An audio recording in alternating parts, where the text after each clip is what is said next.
గురుకులాలని పాద పద్ధతి సమయ పాలన అనుమతించాలి. పాద పద్ధతిలోనే గురుకులాల సమయ పాలన పాద పద్ధతిలో గురుకుల సమయ పాలన గురుకులలో మరణించిన విద్యార్థుల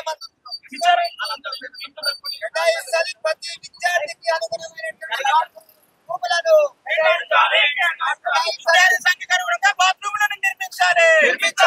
పీడీఎస్ తెలంగాణ రాష్ట్ర ప్రధాన కార్యదర్శిని ఈ రోజు పీడీఎస్ తెలంగాణ రాష్ట్ర కార్యవర్గం ఆధ్వర్యంలో తెలంగాణ రాష్ట్రంలో గురుకులాల్లో నెలకొన్నటువంటి సమస్యలను పరిష్కరించాలని చెప్పేసి ఈ రోజు ఈ యొక్క ధర్నా కార్యక్రమాన్ని నిర్వహించడం జరుగుతా ఉంది. విద్యార్థులారా, ఈ రోజు చూసుకుంటే తెలంగాణ రాష్ట్రంలో 1026 గురుకుల పాఠశాలలు ఉంటే ఈ రోజు 80% గురుకుల పాఠశాలలకు సొంత భవనాలు లేకుండా ఈ రోజు కాలయాపన చేస్తున్నటువంటి పరిస్థితి కూడా మనం చూస్తా ఉన్నాం. అంటే తెలంగాణ రాష్ట్రంలో చదివే ఎస్సీ ఎస్టీ బీసీ మైనారిటీ గురుకులాల్లో దాదాపు లక్షలాది మంది విద్యార్థులు విద్యను అభ్యసిస్తుంటే కనీసం ఆ యొక్క విద్యార్థులకు ప్రభుత్వం కనీస మౌలిక వసతులు కల్పించకుండా ఈ రోజు విద్యను బోధిస్తున్నటువంటి స్థితి ఉంది. ఒక పక్క ఈ గురుకుల పాఠశాలలో ఎక్కడ ఎప్పుడు ఏ టైంలో ఫుడ్ పాయిజన్ అయ్యి ఎంతమంది విద్యార్థులు చనిపోతారో ఒక తెలియని ఒక దుస్థితిలో ఈ యొక్క తెలంగాణ రాష్ట్రంలో కొనసాగుతా ఉంది.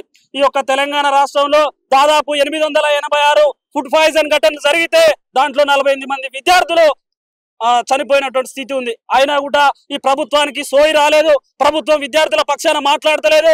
ఎవరైతే మరణించినటువంటి విద్యార్థుల తల్లిదండ్రుల దగ్గర పోయి మేము ఉన్నామని చెప్పేసి కనీసం భరోసా ఇవ్వని పరిస్థితి ఒక పక్క కొనసాగుతోంది. అంటే ఈ రోజు ఈ గురుకుల పాఠశాలలో అదే విధంగా గురుకుల పాఠశాల ఉన్నటువంటి భోజనం ఏదైతే అందిస్తున్నారో వాళ్ళు మొత్తం కూరగాయల నుంచి మొదలు పెడితే చికెన్ మిగతా అన్ని కూడా కాంట్రాక్ట్ మధ్యవర్తికి ఇస్తే ఈ రోజు వాళ్ళు నాసి రకమైనటువంటి కూరగాయలు కుళ్ళిపోయిన కూరగాయలు తీసుకొచ్చి ఈ రోజు వండి పెడుతుంటే విద్యార్థులకు ఫుడ్ పాయిజన్ ఘటన జరుగుతా ఉన్నాయి. అంటే కొన్ని తెలంగాణలో ఉన్నటువంటి అన్ని గురుకుల పాఠశాలల్లో ఎక్కడైతే జిల్లా కేంద్రాల్లో ఉన్నటువంటి గురుకులాలు గ్రామీణ ప్రాంతాల్లో ఉన్నటువంటి గురుకులాల్లో కనీసం వాటికి పహారీ కూడా లేనిటువంటి పరిస్థితి ఒక పక్క కొనసాగుతుంది. ఎప్పుడు పావులు వస్తాయో ఎప్పుడు తేళ్లు వస్తాయో వర్షం వస్తే మొత్తం ఒక హాలిడేస్ ఇస్తున్నటువంటి ఒక స్థితి ఉంది. కానీ ఈ రోజు మేము బడ్జెట్ పెడుతున్నాం, విద్యారంగానికి మేము అభివృద్ధి చేస్తాం. ప్రధానంగా ప్రజాపాలన పేరుతోటి అధికారంలోకి వచ్చినటువంటి రేవంత్ రెడ్డి గారు మేము విద్యను అబ్బుగా చేస్తాం, ప్రతి విద్యార్థికి మీ సకాలంలో మెస్ ఛార్జీలు కానీ అన్ని ఛార్జీలు ఇస్తామని చెప్పేసి మాట్లాడాను. కానీ ఏదో పెంచినటువంటి పేరు చెప్పారు.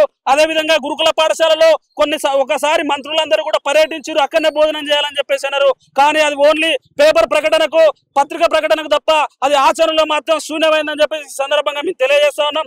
అదే విధంగా గురుకులాల్లో ఉన్నటువంటి ఆర్సీఓలు ఎవరైతున్నారో ఆర్సీఓలు జిల్లాలలో పర్యటించకుండా పోవడం వల్లనే ఇలాంటి ఘటనలన్నీ జరుగుతా ఉన్నాయి. ఈ రోజు ఒక గురుకుల పాఠశాలలో ఉన్నటువంటి ఒక విద్యార్థికి జ్వరం వచ్చినా కడుపు నొప్పి లేచినా కనీసం అక్కడ హెల్త్ చెకప్ చేద్దానికి కూడా నర్సులు లేనటువంటి పరిస్థితి ఒక పక్క కొనసాగుతుంది. దానివల్ల కూడా కొంతమంది విద్యార్థులు చనిపోయినటువంటి స్థితి కూడా మనందరికి తెలుసు. ప్రభుత్వాలకు ఈ గురుకుల పాఠశాలలో ఏం జరుగుతున్నాయో అన్ని తెలిసినప్పటికీ కూడా ప్రభుత్వం ఈ విద్యార్థుల పక్షాన మాట్లాడే పరిస్థితి లేదు.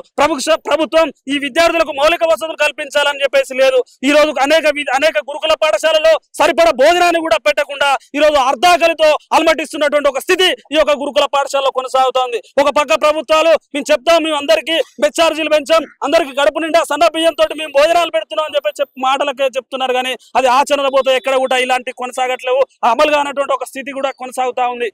కాబట్టి మేమేం చెప్తున్నామంటే ఏదైతే ఈ యొక్క తెలంగాణ రాష్ట్రంలో చనిపోయినటువంటి విద్యార్థులు ఎవరైతున్నారో ఆ విద్యార్థుల పైన న్యాయ విచారణ జరిపించాలని చెప్పేసి మేము డిమాండ్ చేస్తా ఉన్నాం. ఆ కుటుంబాలను ఆదుకోవాలని చెప్పేసి మేము డిమాండ్ చేస్తున్నాం. అదే విధంగా గురుకులాలు నెలకొన్నటువంటి సమస్యలన్నింటినీ తక్షణమే పరిష్కరించాలి, పహారీ గోడలు నిర్మించాలని చెప్పేసి అంటున్నాం. ఈ రోజు సరిపడినటువంటి వాష్రూమ్స్ టాయిలెట్స్ కూడా సరిగా సరిపడినటువంటి పరిస్థితి ఉంది. ఈ రోజు సమయ పాలనని మార్పు చేసి విద్యార్థులను ఇబ్బంది పెడుతున్నటువంటి ఒక స్థితి ఉంది. కాబట్టి ఏదైతే ఈ రాష్ట్రంలో ఉన్నటువంటి అన్ని రకాల గురుకులాలు SC ST BC minority tribal welfare అదే విధంగా ఏకలవ్య ఇలాంటి గురుకుల పాఠశాలలు అయితే ఉన్నాయో ఆ గురుకుల పాఠశాలలో నాణ్యమైనటువంటి భోజనాన్ని పౌష్టికాహారాన్ని అందించాలని చెప్పేసి ఈ సందర్భంగా మేము డిమాండ్ చేస్తాం. లేని పక్షాన సీఎం రేవంత్ రెడ్డి గారు ఖబర్దార్, మీ యొక్క ప్రజాపాలన ఏదైతుందో ఈ ప్రజాపాలనకు విరుద్ధంగా మీరు పరిపాలన కొనసాగిస్తున్నారు కాబట్టి మీ యొక్క మంత్రులను కావచ్చు ఎమ్మెల్యేలను కావచ్చు జిల్లాలో పర్యటించినప్పుడు మేము ఖచ్చితంగా అడ్డుకుంటాం. ఈ సమస్య పరిష్కరించేంత వరకు కూడా పీడీఎస్ గా మేము పోరాడుతాం అని చెప్పేసి ఈ సందర్భంగా రాష్ట్ర ప్రభుత్వాన్ని హెచ్చరిస్తున్నాం. దేశవ్యాప్తంగా గురుకులాల్లో నెలకొన్నటువంటి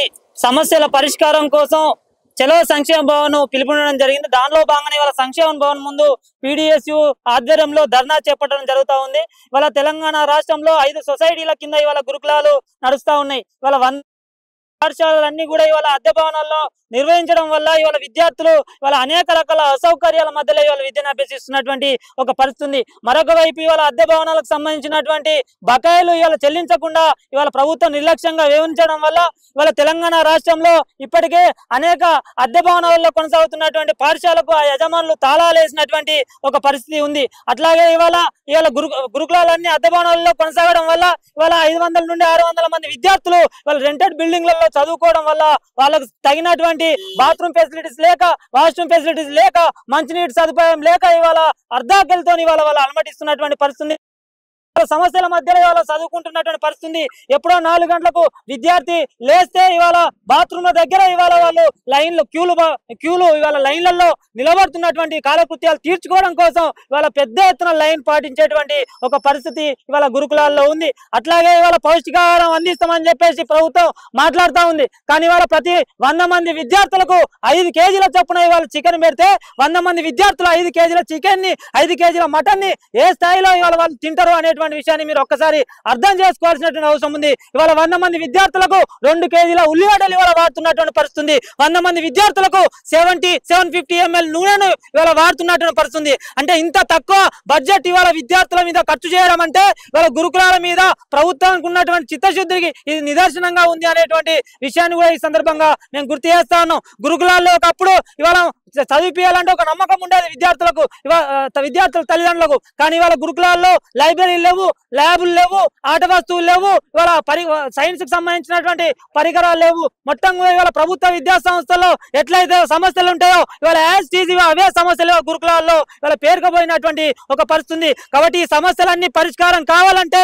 విద్యారంగానికి రాష్ట్ర బడ్జెట్ లో 30% నిధులు కేటాయించినప్పుడు మాత్రమే విద్యార్థులు ఇవాళ సరైనటువంటి పద్ధతిలో చదువుకునేటువంటి అవకాశం ఉంటది, నాణ్యమైనటువంటి భోజనం తీసుకునేటువంటి అవకాశం ఉంటది, సక్రమమైనటువంటి పాలన జరిగేటువంటి అవకాశం ఉంటది, అత్యుత్తమైనటువంటి ప్రతిభను కనబర్చేటువంటి ఒక ఆస్కారం ఉంటది. కాబట్టి సమస్యను గుర్తించకుండా ఇవాళ అనేక రకాల ఉపన్యాసాలు ఇవ్వడం ఫలితంగా ఎట్లాంటి ఉపయోగం జరగదని చెప్పేసి పీడీఎస్ గుర్తు చేస్తా ఉన్నాం. మరొక వైపు ఇవాళ సమస్యలను వెలికి తీస్తారనేటువంటి కారణంతో విద్యార్థి సంఘాలను ఇవాళ గురుకులాల్లోకి రానియకుండా ఇవాళ ఒక సర్క్యులర్ తీసుకొచ్చినటువంటి పరిస్థితిని కూడా ఈ సందర్భంగా గుర్తు చేస్తా ఉన్నాం. కాబట్టి ప్రభుత్వం ఇచ్చినటువంటి సర్క్యులర్ ఏదైతే ఉందో విద్యార్థి సంఘాలని బేషరత్తుగా ఇవాళ గురుకులాలకు అలౌ చేయాలి. విద్యార్థులు ఎదుర్కొంటున్నటువంటి సమస్యలను బయటికి తీసేటువంటి ఒక పరిస్థితి, ఒక స్వేచ్ఛాయుతమైనటువంటి వాతావరణాన్ని గురుకులాల్లో కల్పించినప్పుడు మాత్రమే ఒక స్వేచ్ఛాయుతమైనటువంటి వాతావరణంలో విద్యార్థులు చదువుకునేటువంటి ఆస్కారం ఉంటుంది అని చెప్పేసి పీడీఎస్ గా గుర్తు చేస్తా ఉన్నాం.